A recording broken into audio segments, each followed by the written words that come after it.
I'm going to try to prove to you that we don't have free will. This will be a longer video, so stay with me. First of all, think of a number between 1 and 10. If you chose 7, you might feel like you chose it, but where did that come from? Why didn't you choose 3 or 9? That's because that choice just appeared in your mind. That was done in the dark of your attention and popped into your conscious mind. And now with neurological studies, we can actually track that your brain makes decisions before the part of you that feels like a you knows what you're going to choose. Your decisions arise from unconscious processes that are beyond your control and awareness. If I say push a button anytime you want, through science, I can actually tell when you're going to push that button before you know when you're going to push that button, because I can track with neurology when that decision is actually made. Let's talk about brain tumors. You can change a part of the brain because of pressure from a tumor and have a completely different person. Let's talk about split brain studies where this part of your brain is actually a different person than this part of the brain, and they would actually make different choices. Let's talk about the hungry judge experiment, where the ability of a judge to let someone go is directly correlated to when they ate last. Because things like hormones and blood sugar and sleep definitely affect how we act and the decisions that we make. But if you ask that judge, hey, why did you let that guy off and not that guy? He would have some kind of logical explanation. That's what our brain does. Oh, I did it because of this and not this. When really the actual reason was I was hungry then and I wasn't now. If you rewind time, you would have always done what you did. For it to be free, it would mean that you would have done or could have done something different. But in reality, your choices are this complex web of causes that has an input, most of which we can't see, that then leads to an output. And this is where I get people saying, okay, maybe some things are just kind of determined or caused in that way. But there are some times where I transcend my usual thought pattern. And there are times in meditation where I feel like I'm making a very conscious, intentional choice. But all that's doing is backing the problem up a step. Because did you choose to become the kind of person who would have meditated that day? You didn't choose your parents, your genetics, your upbringing. You didn't choose a single thing about you. You didn't even choose your core values. So the question you always have to ask is, did I choose to become the kind of person who would have chosen A over B, even though you feel like that's a conscious choice? And the answer is no, you didn't choose any of that. And then this is where some people bring in quantum physics. And they bring in randomness. But randomness plus determinism doesn't get you to free will. That's just randomness with determinism. And then some people will say, well, if we don't have free will, why are you even talking about this? Because you can't change people's mind. It's the exact opposite. People change their mind with new information because we don't have free will, because it's a new input into your system.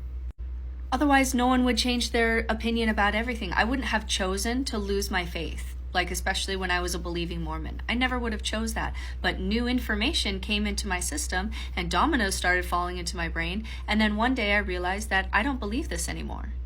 And then some people will say, well, then if we don't have free will, then we can't change anything. We can't do anything. And it's the opposite. We can actually do incredible things because we know what buttons to push. I know, for example, what buttons to push me to the edge of nihilism. It would be really sugary foods, especially chocolate for me for some reason, not sleeping, too many numbing behaviors, doom scrolling the suffering around the world. If I push those buttons, I know that my thoughts regarding nihilism and my philosophy are going to change, and I'm going to get more depressed and nihilistic. So I then do other inputs instead to get the output that I want. So then people will say, well, is that free will? Because you're choosing to push different buttons into your system to get the output that you want. And no, that's still not free will. Because why did I choose to become the kind of person who would want to do that? Why would I have those resources? Because of things I didn't choose. It still goes back to the mystery of something that I didn't choose. And then people will say, well, it doesn't matter if I don't actually have free will because I feel like I have free will. And so I'm just going to go with the subjective feeling. But if you actually pay attention, what is your next thought going to be? Choose your next thought. It's no, that happens to you if you actually pay attention. If you actually pay attention to your brain for 5 minutes, tell me that you have free will. You don't choose anything that's going on in there. If you want to prove to me that we don't have free will, Choose right now to believe in unicorns and choose to not have a thought for the next 5 minutes. How's that going? When you decide to go on a diet or you're going to start some new habit, do you choose the day that you're going to fall off the wagon? Or is that a bunch of kind of things happening in your unconscious that actually lends you to making a decision that I'm actually going to binge today? And what's amazing is how much the brain tries to make logic out of things that are happening in the unconscious. So the decision is made in our unconscious. And then when we make the decision, we put logical reasons to it afterwards. So if we're doing a split brain study and the right hemisphere, which controls the left hand, is shown the word apple and picks up an apple, and then you ask the left hemisphere, which is responsible for speech, to like, why did you pick up this apple? You will say, I was hungry.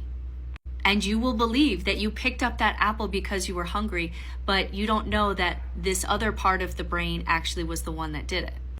So you can get this through philosophy, you can get this through neuroscience, you can get this through just basic biology, that things have a cause, you can get this through determinism, you can get this through meditation. But in order to prove that we do have free will, you'd have to have a group of neurons unconnected to the past and unconnected to other neurons, making a decision completely unrelated to everything else. Or you'd have to be omniscient. You'd have to be so, like, you're such a meditator that you actually control you're aware of everything that your brain is doing. You are at one time running your blood pressure and your heart rate and you're blinking and you're doing that all with conscious behavior. And for people who say, oh, because it's coming from my own brain, then it's free will, that's just not how we've ever defined free will. So that's to me just like moving the goalpost and changing definitions because you're uncomfortable with this idea.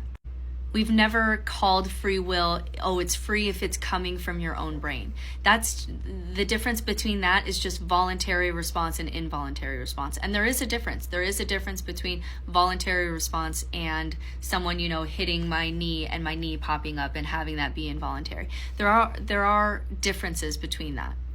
But that's not free will, and that's never been how we discuss free will. And then you get to the argument. Sorry, I've had this conversation with so many people, like I just know where people's brains are going to go. Then you get to the argument, well, it's better to believe in free will because then you believe that you have control and autonomy and we can't do the justice system any other way.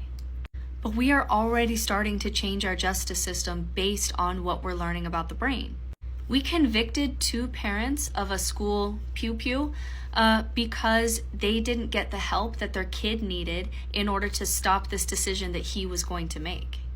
We used to kick kids out of school because they had dyslexia, and then we learn about the brain and that they didn't have a conscious decision to be able to read better or pay attention better in school, and then we adjusted school so that it served them better.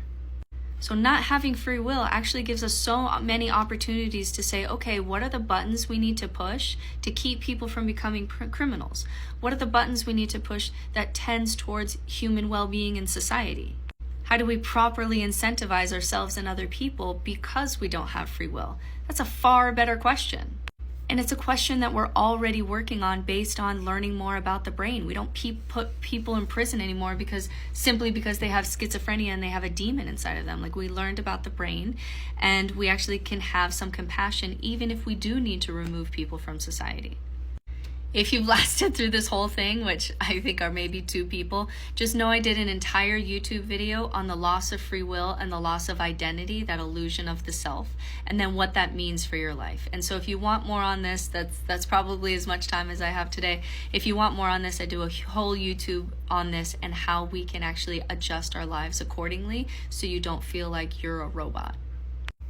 But I hope that cleared some things up. And whether or not you agree with me or not is because you don't have free will. Is because however these words land for you is because of conditions that come far before me. So my ability to change your mind or not change your mind is because of conditioned things that are outside of my control.